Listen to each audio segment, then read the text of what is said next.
अस्सलाम वालेकुम my dear student, मेरा नाम कदीर खान है। आज चैप्टर नंबर फर्स्ट क्लास 10 और चैप्टर का नाम है सिंपल हार्मोनिक मोशन। जिस तरह मैंने आपको पहले वीडियो में बता चुका था कि इसके जो हमारे पास हमने मैकेनिकल वेव्स को डिस्क्राइब किया था, ठीक है, और फिर हमने इलेक्ट्रोमैग्नेटिक उसके बारे में बताया था, और फिर मैंने ये भी बताया था कि मैकेनिकल वेव जो होता है उसके अंदर टू टाइप्स इंटरनल वेव्स होता है। एक जो होता है उसको हमारे पास लॉन्गिट्यूडिनल वेव्स होता है, दूसरा ट्रांसवर्स वेव्स होता है। तो नेक्स्ट लेक्चर में मैं इसको ये एक्सप्लेन करूंगा। आज मैं उसको एक्सप्लेन कर रहा हूँ, ये उसका पार्ट है, उसका पोर्शन है। Mechanical waves and mechanical waves में जिस तरह मैंने आपको बताया था हमारे पास टू टाइप्स पाए जाते हैं। एक को लॉन्गिट्यूडिनल वेव्स नाम देना होगा, दूसरे को आपको नाम देना होगा ट्रांसवर्स वेव्स। अब लॉन्गिट्यूडिनल वेव्स में थोड़ा इसका डिफिनीशन करते हैं, इसको हम थोड़ा, फिर उसके बाद हम ट्रांसवर्स की तरफ जाएंगे, लेकिन पहले हमें जो एक्सप्लेन करना है वो लॉन्गिट्यूडिनल है। ऑलरेडी हमें लॉन्गिट्यूडिनल थोड़ा बहुत हमें पता हो चुका है कि मैकेनिकल की किस चीज़ की ज़रूरत होती है, वो मीडियम की ज़रूरत होती है। किस चीज़ की? मीडियम की ज़रूरत होती है। और फिर जब इसके एग्जांपल भी मैंने दिया था और ट्रांसवर्स का भी मैंने एग्जांपल दिया था कि देखिए, a wave vibrating in the direction propagation, वो वेव्स जो प्रोपगेट करते हैं, पिल आउट करता है डायरेक्शन ऑफ द, जिस डायरेक्शन में चले जाते हैं। फॉर एग्जांपल इस डायरेक्शन में ये वेव जा रहा है तो उसी डायरेक्शन में वो वाइब्रेट भी करेगा, साथ जाएगा और वाइब्रेट भी करेगा। Clear? Which in medium move back and forth motion. जिस तरह मैंने बताया ना, ये back and forth motion भी साथ में करेगा इस तरह, ठीक है। और in the same direction, उसका डायरेक्शन सेम होगा। फॉर एग्जाम्पल अगर वो लेफ्ट में जाते हैं तो लेफ्ट में जाएगा, अगर राइट में जाता है तो वो राइट में जाएगा। एक्सप्लेनेशन की तरफ अगर हम चले जाए कि in the longitudinal waves the particle, longitudinal waves का जो पार्टिकल होता है वो क्या होता है? Of the medium move back and fourth. इसमें जो पार्टिकल होगा आपको ये रिमेंबर करना है, याद दिलवाना है कि इसमें बैक एंड फोर्थ मोशन, ठीक है। टू प्रोमोशन जो नाम भी आप दे सकते हो इसको, in the direction of the propagation of waves. लेकिन ये वो डायरेक्शन होगा जिसमें ये प्रोपगेट होता है। जिस तरह मैंने एग्जांपल दे दिया आपको, लॉन्गिट्यूडिनल के लिए यही शर्त है कि बैक एंड फोर्थ मोशन भी होगा और उस डायरेक्शन में होगा जिस डायरेक्शन में ये वेव्स प्रोपगेट करता है, बैक जाते हैं, पिलाव कर देता है।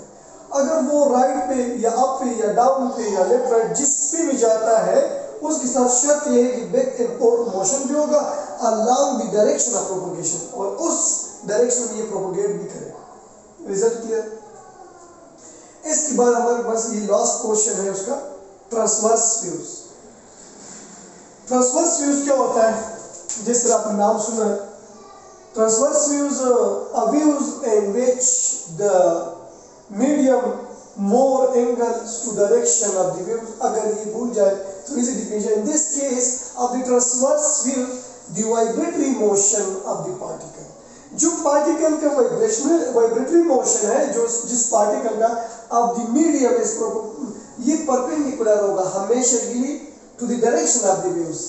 एक एग्जांपल दे रहा हूं, आपको आसानी से समझ जाएगा। आप सपोज करिए कि ये आपसे वाई है, ये आपके पास एक्स डायरेक्शन है। फॉर एग्जांपल अब इसमें जो होगा ट्रांसवर्स में, ये ऐसे हमारे पास होगा। अब देखिए ये परपेंडिकुलर है कि नहीं, ये वेव्स परपेंडिकुलर है कि नहीं? परपेंडिकुलर है। जो पार्टिकल वाइब्रेशन का मोशन जो है, देखिए vibratory motion of the particle, जो वाइब्रेटरी मोशन इस पार्टिकल के अंदर है वो हमेशा के लिए मीडियम जो है वो परपेंडिकुलर होगा डायरेक्शन ऑफ वेव्स की। ये इसका एक्सप्लेनेशन था। अब दो स्प्रिंग ये मैंने एक्सप्लेन बनाया हुआ है। अब यहाँ पे देखिए ये लॉन्गिट्यूडिनल है कि नहीं, बैक एंड फोर्थ मोशन आ गया। हमें डायरेक्टली कंसेप्ट जाना चाहिए कि लॉन्गिट्यूडिनल वेव्स के बारे में कहता है। और ये जो डिस्टेंस आपको नजर आता है, ये मतलब for example A point and B point, ये जो डिस्टेंस आपको नजर आता है इसको हम वेव्स का नाम, वेवलेंथ का नाम देते हैं। किस चीज की? वेवलेंथ। वेव कहते हैं उस डिस्टर्बेंस को, और वेवलेंथ इसकी जो लेंथ है इन ए और बी के दरमियान जो है। वो लेमडा होगा, लेमडा से हम रिप्रेजेंट करना है। अब ये सेम डायरेक्शन है कि नहीं है, ये भी इस डायरेक्शन में जा रहे हैं और ये भी, और साथ में ए भी, और साथ में एक ही सेम डायरेक्शन में जाएगा, हमने डिफिनेशन में पढ़ा। उसके बाद मैं ट्रांसवर्स व्यूज का एग्जांपल दे रहा हूँ। ये मीन लेवल है, वो लेवल है जहां से हमने स्टार्ट नहीं लिया हुआ है, मीन लेवल उसको कहते हैं। अब यहां से हमने एक व्यूज को छोड़ा, ये नीचे आएगा, ऊपर आएगा, नीचे आएगा, ये इसी तरह करते रहेगा। ये जो ऊपर पोर्शन होगा, इस पोर्शन को हम क्रस्ट कहते हैं, ठीक है, इसको हम क्रस्ट कहते हैं। और ये जो नीचे हिस्सा है उसको हम ट्रप कहते हैं। क्लियर? अब क्रस्ट, ट्रप, ये जो एंगल था ये भी लेमडा था, और ये जो जगह स्पेस है ये भी उसको हम वेवलेंथ, जिसको हमने लेमडा से रिप्रेजेंट करा। क्लियर? और ये जो जगह आपके पास है, फॉर एग्जांपल यहां से लेके इस लाइन के जो दरमियान है, ये जो आपको हाइट सा नजर आता है, इसको हम नाम देते हैं क्या? एम्पलीट्यूड। इसको हम फिर एम्पलीट्यूड कहते हैं। और इसी किस्म ये देखिए, ये परपेंडिकुलर है कि नहीं, ये वाइब्रेटरी पार्टिकल जो आपके पास है, वाइब्रेटरी मोशन ऑफ पार्टिकल जो है, जिस मीडियम से वो फ्लो करता है, जाता है, उस डायरेक्शन में परपेंडिकुलर है कि नहीं है? परपेंडिकुलर है ना, ये देखो, इसके लिए परपेंडिकुलर है। अब उसके बाद क्रस्ट, ट्रप, यही हो जाएगा। अब मैं मजीद एक्सप्लेन करना चाहता हूं कि ये क्रस्ट क्या होता है, ये ट्रप क्या होता है, और मीन लेवल तो ऑलरेडी मैंने आपको, मीन लेवल तो मैंने आपको ऑलरेडी एक्सप्लेन किया।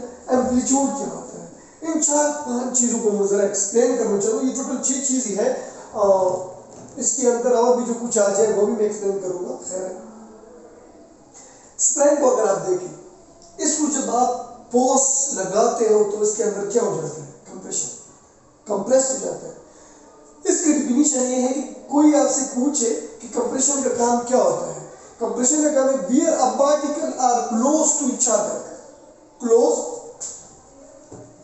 क्लोज टुगेदर या क्लोज टू ईच अदर। इसके अंदर जो पार्टिकल होते हैं बहुत करीब होते हैं, क्लोज होते हैं। क्लियर? इसकी अपोजिट जो होता है वो रिफ्रैक्शन होता है। इसका क्या काम होता है? According to physics in spring में ये वेयर पार्टिकल होता है, वो उन किस्म की पार्टिकल होता है are separated by a particle. इसमें हम पार्टिकल को सेपरेट करते हैं। पार्टिकल का मतलब ये है कि ये पोर्शन से हमें दूर लेके, अभी कितने करीब था, कंप्रेस लेके, यहाँ पे थोड़ा स्पेस। क्लियर? अब क्रस्ट का क्या काम है मैंने बताया था, ये भी मैं बताऊंगा क्रस्ट का क्या काम है, यहां से आप सीख। क्रस्ट का काम होता है कि दी हाईएस्ट पॉइंट यही है, इसके आगे ये वेव्स नहीं जा सकती। इसका हाईएस्ट पॉइंट यही है, इसका हाईएस्ट पॉइंट यही है। अब the highest point of the waves, उसको हम क्या कहते हैं? इसका क्रस्ट। आपको एमसीक्यूज इन 3-4-5 जो मैंने लिखे, ये सारे एमसीक्यूज है। कैसे?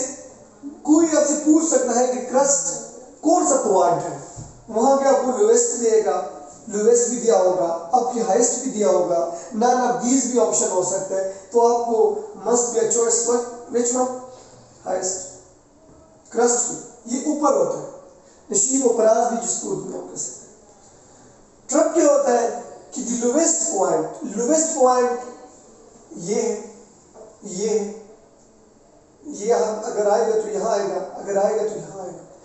तो ये जो आ जाता है इसको हम ट्रप कहते हैं। This lowest point of the waves का जो लोवेस्ट, ये वेव्स जा रहा है, ये जो आपको नजर आ रहा है ये वेव्स है। क्लियर? अब जो नीचे होता है इसको हम ट्रप कहते हैं। फिर उसको हम lowest point of the waves is called what? Trough. कोई आपसे पूछ सकता है कि हमारे पास ट्रप जो है वो कौन सा पॉइंट है, लोवेस्ट पॉइंट होता है या हाईएस्ट पॉइंट? तो आपने choice one, which one? Lowest. ये वेव्स का लोवेस्ट पॉइंट को हम ट्रप कहते हैं। क्लियर? उसके बाद एम्पलीट्यूड, यहां पे मैंने बताया कि एम्पलीट्यूड भी मैं एक्सप्लेन करूंगा। एम्पलीट्यूड क्या होता है?